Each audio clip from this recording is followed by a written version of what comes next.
Hi everyone, welcome back to the channel. देखिए यहाँ पे दो चीज़ें हैं, कोहेरेंस वर्सेस कोहेजन।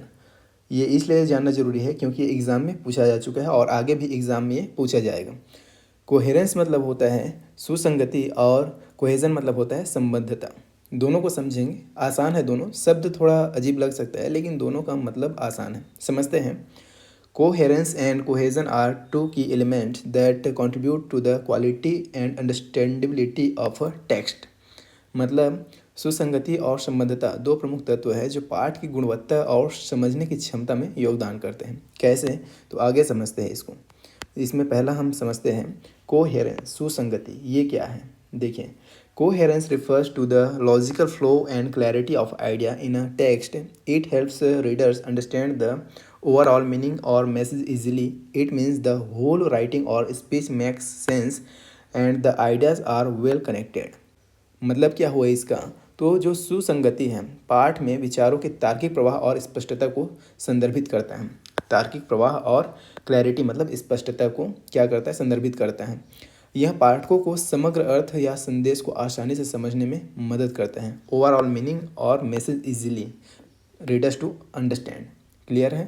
इसका मतलब है कि पूरा लेखन या भाषण समझ में आता है और विचार अच्छी तरह से जुड़े हुए होते हैं। पूरी तरह से इसका जो सेंस है हमें समझ में आता है। And ideas are well connected, जो विचार है वो पूरी तरह से जुड़े होते हैं। की फीचर्स ऑफ कोहेरेंस। कोहेरेंस का, सुसंगति का कुछ मुख्य विशेषताएं हैं जो आपको पता होना चाहिए। पहला है इसमें लॉजिकल ऑर्डर ऑफ आइडियाज, मतलब तार्किक क्रम विचारों का। बिगनिंग, मिडल एंड एंड, मतलब शुरुआत होगा और मध्य होगा और अंत होगा। दूसरा है relevance of sentences to the topic, मतलब क्या हो इसका?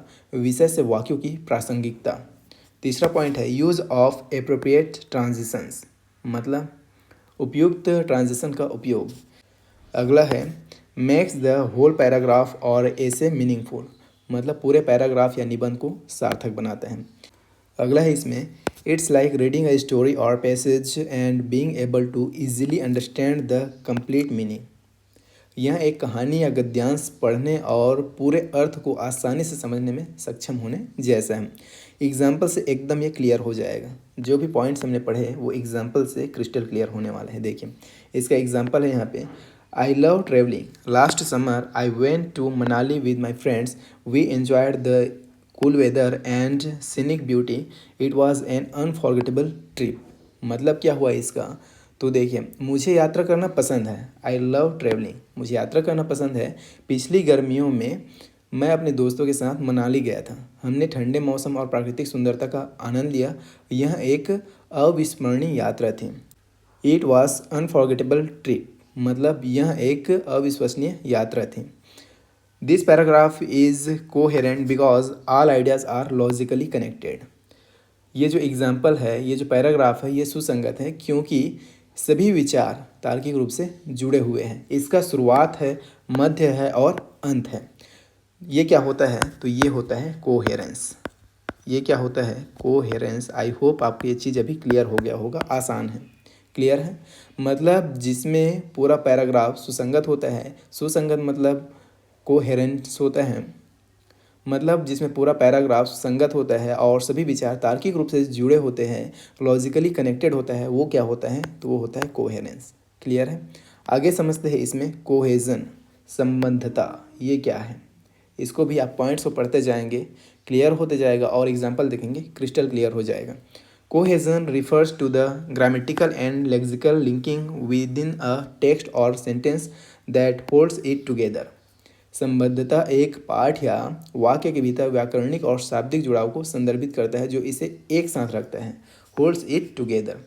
This links are often called linking devices, words, phrases और connectors that join one sentence to another. इन कड़ियों को अक्सर लिंकिंग डिवाइस कहते हैं, जिसमें शब्द आते हैं, वाक्यांश आते हैं और संयोजक आते हैं। जिसमें वर्ड्स मतलब शब्द, फ्रेजेस मतलब वाक्यांश और कनेक्टर्स मतलब संयोजक आते हैं।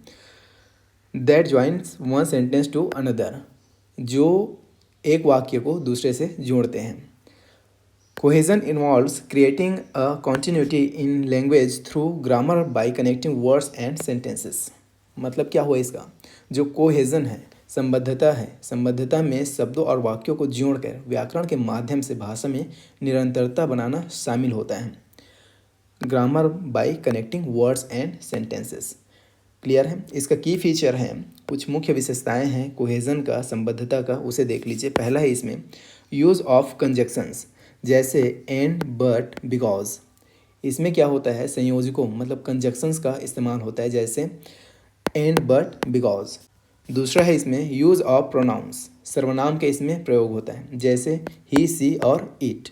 रिपीटेशन और सिनोनिम्स, मतलब क्या हुआ इसका, दोहराव या पर्यायवाची शब्द। अगला है इसमें रेफरेंस वर्ड्स, मतलब दिस, दैट, दिस। इन संदर्भ शब्दों का भी इस्तेमाल होता है। दिस, दैट, दिस मतलब यह, वह, ये। इसका एग्जाम्पल देखेंगे, क्लियर हो जाएगा। एग्जाम्पल है Ravi has a dog, he takes it for a walk every day. मतलब क्या हुआ इसका, हिंदी अर्थ समझो पहले। रवि के पास एक कुत्ता है, वह इसे रोज टहलाने ले जाता है। This is cohesive because of the use of the pronouns he and it to avoid repetition. यह सर्वनाम ही और इट के उपयोग के कारण सुसंगत है, ताकि दोहराव से बचा जा सके। Ravi has a dog, he takes it for a walk every day. Ravi के पास एक कुत्ता है, वह इसे रोज़ टहलाने ले जाता है। तो ये क्या होता है, तो ये होता है कोहेजन। ये क्या होता है, कोहेजन होता है। आई होप आप इसे अच्छे से समझ गए होंगे। ये होता है संबद्धता। अब इसी में हमने जो लैंग्वेज स्किल्स पढ़ा था, हमने आपको लैंग्वेज स्किल्स बताया था एक वीडियो में, उसका एक शॉर्ट रिवीजन टाइप का पॉइंट्स को देख लेते हैं इस वीडियो में, जो बेहद इंपॉर्टेंट है। लैंग्वेज स्किल्स, भाषाई कौशल, इसको हमने पिछली क्लासेस में अच्छे से समझा था। यहाँ पे आप इसका शॉर्ट रिवीजन कर लीजिए, क्योंकि ये बेहद इंपॉर्टेंट है। इसे आपको ALSRW से याद रखना है, listening, speaking, reading and writing. इसे आपको इसी क्रम में, इसी ऑर्डर में याद रखना है। ये साइकोलॉजिकल ऑर्डर है, मनोवैज्ञानिक क्रम है भाषाई कौशल को सीखने का। नेचुरल ऑर्डर है, प्राकृतिक क्रम है भाषाई कौशल को सीखने का। The 4 primary language skills are often referred to by the acronym ALSRW।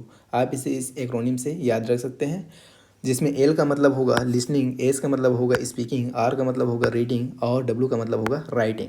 इसे आप हिंदी में भी इसी क्रम में याद रखेंगे। हिंदी में याद रखने का एक निमोनिक है सुबोपली। चलिए मैं यहाँ पे लिख देता हूँ।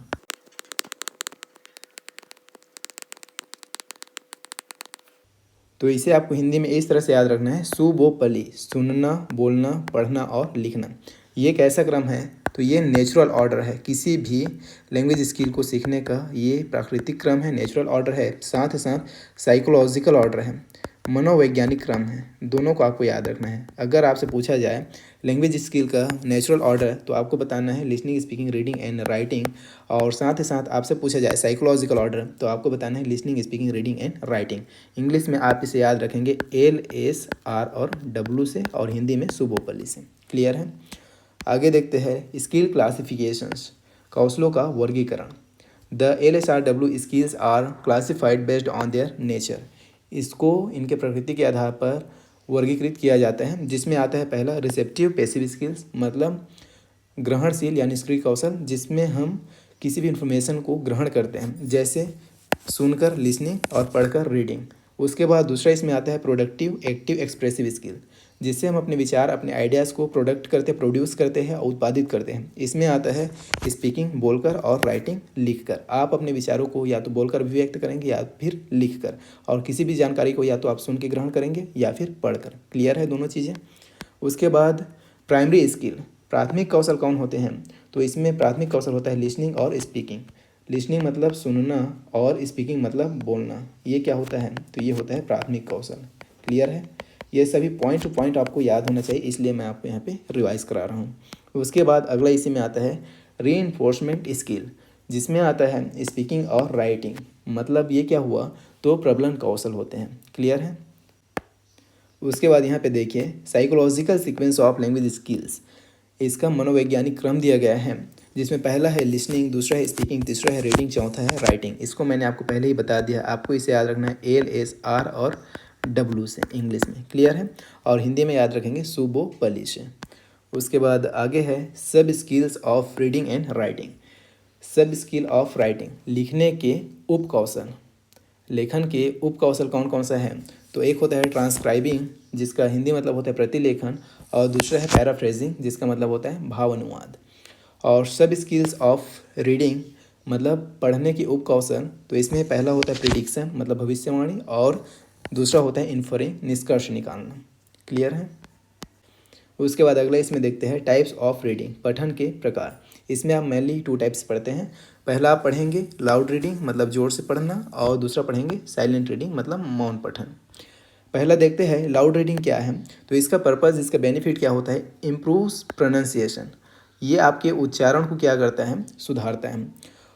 इसका यूज़ केस क्या है, इसका उपयोग क्या है, तो helpful in short text reading मतलब छोटे पाठ को पढ़ने में ये सहायक होता है। अगला है साइलेंट रीडिंग मतलब मौन पठन, इम्प्रूव्स स्पीड एंड कंसंट्रेशन। इसका बेनिफिट, इसका पर्पज़ क्या होता है, तो ये गति और एकाग्रता में सुधार करता है। और ये कहाँ उपयोग होता है, तो helpful in long text reading मतलब लंबे पाठ को पढ़ने में ये सहायक होता है। क्लियर है दोनों चीज़ें। उसके बाद इसी में आपको समझना है इंटेंसिव रीडिंग और एक्सटेंसिव रीडिंग। इंटेंसिव रीडिंग होता है गहन पठन, the purpose is for specific detail. आप अगर स्पेसिफिक डिटेल के लिए पढ़ रहे हैं, विशेष विवरण के लिए पढ़ रहे हैं, तो वो क्या होता है, वो होता है गहन पठन, intensive reading. It is possible in a classroom. ये कहाँ संभव होता है, तो ये संभव होता है कक्षाओं में। क्लियर है। उसके बाद अगला इसमें एक्सटेंसिव रीडिंग मतलब विस्तृत पठन। ये क्या होता है, involves learner reading for enjoyment. मतलब क्या हुआ इसका, इसमें शिक्षार्थी आनंद के लिए पढ़ते हैं। Mostly done outside the classroom. ये कहाँ पर संपन्न होता है, इसे कहाँ किया जा सकता है, तो अधिकतर ये कक्षा के बाहर किया जाता है। क्लियर है। उसके बाद और कुछ इंपॉर्टेंट पॉइंट है यहाँ पे, रीडिंग टेक्निक्स शिक्षण की तकनीकें, जिसमें आपको पढ़ना है स्कैनिंग और स्कीमिंग के बारे में। तो स्कैनिंग समझते हैं, स्कैनिंग क्या है, स्कैनिंग मतलब स्कैन करना। स्कैनिंग मतलब स्कैन करना किसी स्पेसिफिक जानकारी के लिए, विशिष्ट जानकारी के लिए, विशिष्ट विवरण के लिए। टू लुक एट और read every part of something quickly until you find what you are looking for. किसी चीज़ के हर हिस्से को जल्दी से देखना या पढ़ना जब तक आपको वह न मिल जाए जिसे आप ढूंढ रहे हैं। ये क्या होता है, स्कैनिंग होता है। और अगला पॉइंट है इसमें, it is reading rapidly in order to find specific detail. यह विशिष्ट विवरणों को खोजने के लिए तेज़ी से पढ़ना होता है। एग्जाम्पल है इसका, finding a word in a dictionary. मतलब क्या हुआ, एक शब्दकोश में किसी एक शब्द को ढूंढना। ये क्या होता है, स्कैनिंग होता है। आप स्कैन कर रहे हैं डिक्शनरी को किसी एक शब्द के लिए। क्लियर है, आसान है। अगला है फिर स्कीमिंग। अगला है स्कीमिंग। स्कीमिंग क्या होता है, reading in order to get a general overview of the material. मतलब क्या हुआ इसका, सामग्री का सामान्य अवलोकन प्राप्त करने के लिए पढ़ना। ये क्या होता है, स्कीमिंग होता है। एग्जाम्पल है समराइजिंग समथिंग। मतलब क्या हुआ, किसी चीज़ का सारांश बनाना। आप किसी पाठ को पढ़ रहे हैं और उसका आप सार निकालना चाहते हैं। अगर आप किसी पाठ का सार निकालने के लिए पढ़ रहे हैं, सारांश निकालने के लिए पढ़ रहे हैं, उसको समराइज़ करने के लिए पढ़ रहे हैं, तो वो क्या होता है, स्कीमिंग होता है। क्लियर है। एक शब्द में आप इसे याद रख सकते हैं, सार निकालना। किसी चीज़ का सार निकालने के लिए आप पढ़ रहे हैं तो वो होता है स्कीमिंग। और किसी विशिष्ट जानकारी को ढूंढ रहे हैं तो वो होता है स्कैनिंग। स्कैनिंग, स्कैन से आप याद रख सकते हैं, स्कैन करना। आप स्कैन कर रहे हैं डिक्शनरी को एक शब्द को ढूंढने के लिए। क्लियर है। इसमें आप कुछ और चीज़ों को याद रखेंगे। इससे रिलेटेड कॉन्सेप्ट है डिक्टेशन। डिक्टेशन क्या होता है, श्रुत लेख। Improves spelling error. ये किस में सुधार करता है, तो वर्तनी की गलतियों में ये सुधार करता है। क्लियर है। और एक है over generalisation. Apply a rule और pattern in a situation where it does not apply. अति सामान्यकरण बोलते हैं ओवर जनरलाइजेशन को हिंदी में। ये क्या है, एक नियम या पैटर्न को ऐसी स्थिति में लागू करना जहाँ पर वो लागू ही नहीं होता। जैसे गो को गोड बोल देना, यहाँ पे ये नियम अप्लाई ही नहीं होगा, और यहाँ पे आपने गो का गोड कर दिया, मतलब ओवर जनरलाइजेशन हुआ है, यहाँ पे अति सामान्यकरण हुआ है। और एक चीज़ आप समझेंगे इसमें, साइट वर्ड्स, दृष्टि शब्द। The words that appear most frequently in our reading and writing. वे शब्द जो हमारे पढ़ने और लिखने में सबसे अधिक बार दिखाई देते हैं वो क्या होते हैं, साइट वर्ड्स होते हैं, दृष्टि शब्द होते हैं। इसका एग्जांपल है look, long, listen, but, right, etcetera. ये सब क्या है, ये सब साइट वर्ड्स हैं। क्लियर है। आई होप आपको सभी चीज़ें अच्छे समझ में आया होगा। इस वीडियो में हमने कोहेशन, कोहेरेंस को अच्छे से समझा है और लैंग्वेज स्किल्स का प्रॉपर एक क्विक रिवीजन किया है, जो आपके लिए काफ़ी हेल्पफुल होने वाला है। तो इस वीडियो में इतना ही। आगे अभी और भी ये क्लासेस कंटिन्यू रहेगा। आगे हम रेमेडियल टीचिंग और टीचिंग एड्स, इन सभी चीज़ों के बारे में अच्छे से पढ़ने वाले हैं, इवैल्यूएशन को पढ़ने वाले हैं। तो उसके लिए आप लोग तैयार रहिएगा। मिलते हैं नेक्स्ट वीडियो में, तब तक के लिए टेक